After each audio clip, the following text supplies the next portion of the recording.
வணக்கம். ஸ்பிரிச்சுவல் ஜோதிடம் நேயர்களுக்கு 18ஆம் தேதி மேயிலிருந்து 24ஆம் தேதி மே வரை எப்படி காலகட்டங்கள் இருக்கப் போகிறது என்று காணப்போகிறோம். வாருங்கள்.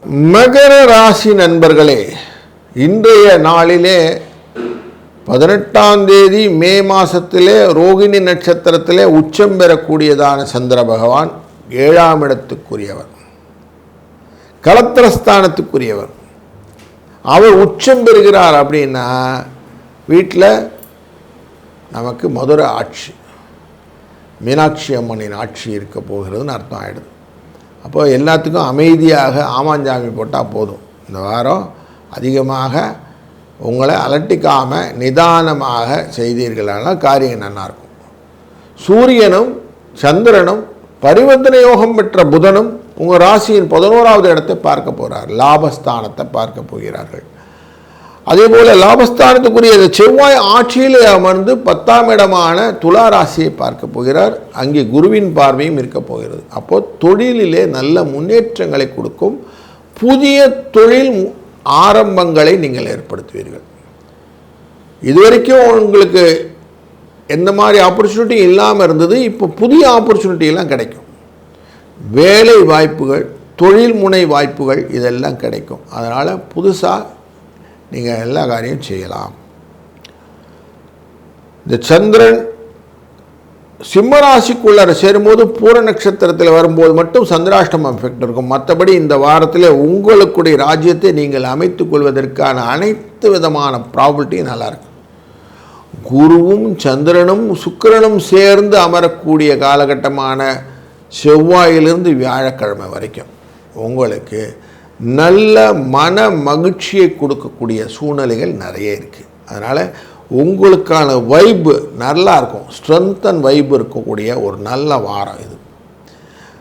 குழந்தைகள் விஷயத்துலையும் சரி, பொது விஷயத்துலையும் சரி, தொழில் விஷயத்துலையும் சரி, நீங்கள் மனசை என்ன மாதிரி டியூன் பண்ணுறீங்களோ அதுக்கேற்ற பயோரிதம் நீங்கள் டெஃபினட்டாக ரிப்போர்ட் பண்ணலாம் அப்படிங்கிறது தான் இந்த வாரத்துடைய செய்தி.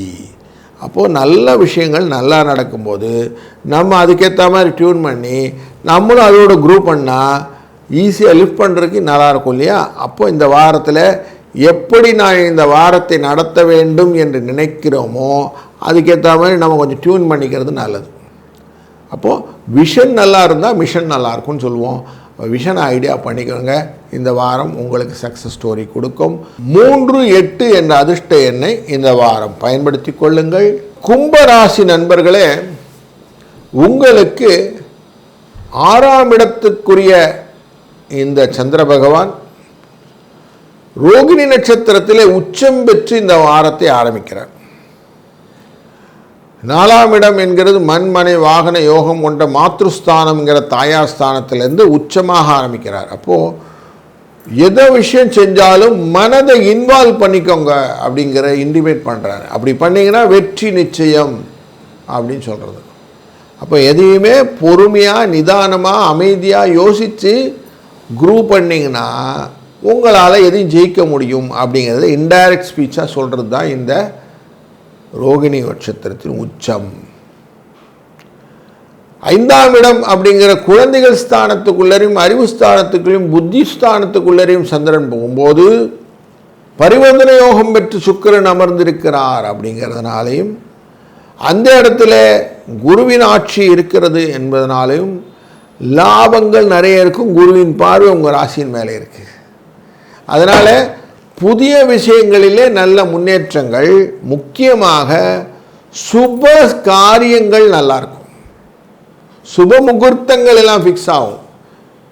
குழந்தைகள் திருமணங்கள் நல்லபடியாக நடக்கும். பேச்சுவார்த்தைகள் நல்லபடியாக சுமூகமாக இருக்கும். லாபத்தை நோக்கிய வரவுகளை நோக்கிய பிஸ்னஸ் எல்லாமே உங்களுக்கு லாபத்தை கொடுக்கும்.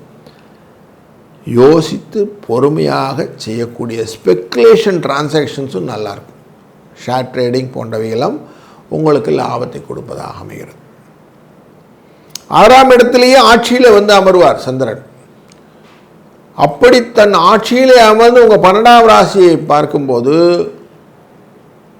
விரயங்கள் உண்டாகும், சுப செலவுகளாக மாற்றிக்கொள்வது நம்ம கடமை. தண்ட செலவாக போடாமல் சுப செலவாக மாற்றிக்கிறது. அதுபோல் மகம் பூர நட்சத்திர சிம்மராசிக்குள்ளே வந்து உங்கள் ராசியை பார்ப்பார். கலத்தரத்தோட நல்ல ஒற்றுமையோடு ஒருத்தருக்கொருத்தர் புரிதலோடு வெளி வட்டாரங்களை சுற்றி வருவதற்கான வாய்ப்புகளை இந்த வாரம் ஏற்படுத்துகிறார். அதனால் சந்திரனுடைய மனசு அப்படிங்கிற விஷயம் நல்லா இருக்குது. சனி பகவான் உங்களுடைய ராசிநாதன் 2ஆம் இடத்துல தனகாரகனாக அமர்ந்து கொண்டு இருக்கக்கூடிய சூழ்நிலைகளை தன் பார்வையை அஷ்டமத்தில் வைத்து கொண்டிருக்கிற இந்த காலகட்டங்களிலே சின்ன சின்ன பயங்களும் உண்டு. நல்லா முடியுமோ தெரிலன்னு சொல்லிக்கிட்டே ஆனால் நல்லா முடிஞ்சக்கூடிய விஷயத்தை குருவின் அனுகிரகத்தினாலே லாபமாக பெற்றுக்கொள்ளக்கூடிய வாரமாக இந்த வாரம் அமைய இருக்கிறது. 5-3 என்ற அதிர்ஷ்ட எண் தொடர்ந்து உங்களுக்கு பயனுள்ளதாக அமையும். மீன ராசி நண்பர்களே, இந்த வாரத்திலே உங்கள் ராசியின் 3ஆம் இடமான முயற்சி தனஸ்தானத்திலே வைராக்கியஸ்தானத்திலே நல்ல ஸ்ட்ராங்காக ஆட்சியிலே இருந்தவர் உச்சத்திலே அமர்கிறார் அப்படின்னு சொல்லுவோம். உச்சமான ரோகிணி நட்சத்திரத்தில் சந்திர பகவான் 5க்குரியவர் வந்து அமர்கிறார். இந்த 5 அப்படின்னாலே யூக லாபத்தை பற்றின விஷயங்கள். இப்போ யூக லாபத்தை அதிகப்படுத்தி கொடுப்பார். அதுக்கு தைரியமாக ஸ்பெக்குலேஷன் அப்படின்னு சொல்லக்கூடிய விஷயங்கள்லாம் நல்லாயிருக்கும். திங்கள் செவ்வாயில் கொஞ்சம் போட்டு தாக்கு அப்படிங்கிற மாதிரி இருக்கும். குரு, சுக்கிரன், சந்திரன் 3 பேரும் சேருவார்கள் மிதுன ராசியிலே. பரிவர்த்தனை யோகம் பெற்ற 4ஆம் இடத்துக்காரராக மாறுவார் புதன். உடல் கொஞ்சம் அசதியாக இருக்கும், பக்தி சிரத்தையாக இருக்கும் மனது. நிறைய பேரை பார்த்துட்டு வரணும்னு எண்ணங்கள்லாம் வரும். உறவுகாரங்கள்லாம் சொல்லிட்டு வர்றதுன்னு சொல்லிட்டு போயிட்டு வருவான். இதெல்லாம் எதுக்கு நடக்கும்? சுப செலவுகள் சுப முகூர்த்தங்களெல்லாம் ஏற்படுத்துவதற்காக நடக்கும். அப்போது உங்களுக்கு நல்லதொரு சுப நிகழ்வுகளுக்கான வாய்ப்புகளையும் இந்த வாரத்தில் எதிர்நோக்கலாம்.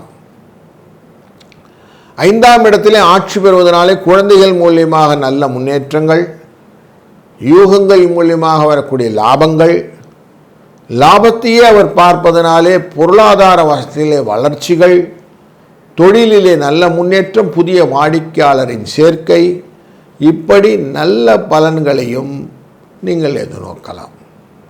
கொடுத்த பணத்தை திருப்பி வாங்கிறது, சாதகமான தீர்ப்புகளை கொள்ளக்கூடிய வழக்குகள், ஆரோக்கியத்திலே மேம்பாடு என்று இந்த வாரத்திலே நல்லதொரு திருப்பு முனையிலையும் நீங்கள் பார்க்க போகிறீர்கள். என்னதான் இருந்தாலும் அஷ்டமத்துக்குரிய இந்த சந்திரனின் சுக்கிரனின் சாரத்திலே இந்த வாரம் முடிய இருப்பதனாலே கொஞ்சம் உடல் அசதியும் உண்டு.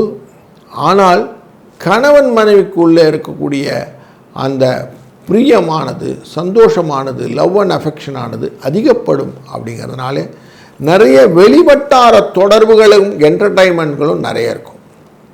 வெளியில் ஜாலியாக போகிறது, கொஞ்சம் ஹை ரைடு போயிட்டு வர்றது, வெக்கேஷ்னலாக போயிட்டு வர்றது போன்ற விஷயங்கள் எல்லாம் மனதிற்கும் திருப்தியாக சூழ்நிலையை இந்த வாரம் கொடுக்க இருக்கிறது. 6-7 என்ற அதிர்ஷ்ட எண்ணை பயன்படுத்த கூடுதல் சிறப்புகளும் இந்த வாரத்தில் நீங்கள் எதிர்நோக்கலாம். நன்மையாக அமையக்கூடிய நல்ல வாரம் இது.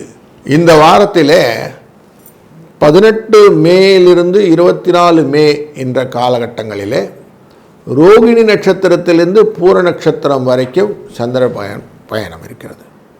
அதில் முக்கியமாக 19ஆம் தேதி செவ்வாய்க்கிழமை அன்று அங்காரக சதுர்த்தி என்கிற நாளிலே நம்ம சொல்லுவோம் இல்லையா, நிறைய கடன் பிரச்சனை சார், கடனே அடைக்க முடியல சார், எனக்கு ரொம்ப தலை சுற்றுது சார் அப்படின்னு சொல்லிட்டு கடன்பட்டார் நெஞ்சம்போல் கலங்கினால் இலங்கை வேந்தன் என்று மனதிலே கலங்கக்கூடிய ஆசாமிகளுக்கு கடன் தீர்ப்பதற்கான ஒரு நல்ல வரப்பிரசாதமான நாள் அன்று. அன்றைக்கு முக்கியமாக கடனை தீருங்க. கொஞ்சமான கடனை, எல்லா கடனையும் தீர்க்கணும் அவசியம் இல்லை, கொஞ்சமான 1 லட்ச ரூபா கடன் இருந்தால் ஒரு 1000 ரூபாயனும் கொஞ்சம் கொடுக்கறதுக்கு ட்ரை பண்ணுங்கள். அதே போல் உங்கள்கிட்ட கடன் யாருன்னா வாங்கியிருந்தாங்கன்னா அவங்கக்கிட்ட அந்த பணத்தை திருப்பி கேளுங்கள். அப்படி கேட்டிங்கன்னா கடன் அடைவதற்கான வாய்ப்புகள் கிடைத்துவிடும். அதனால் ஒரு நல்ல வரப்பிரசாதமான ஒரு நாள் அன்று.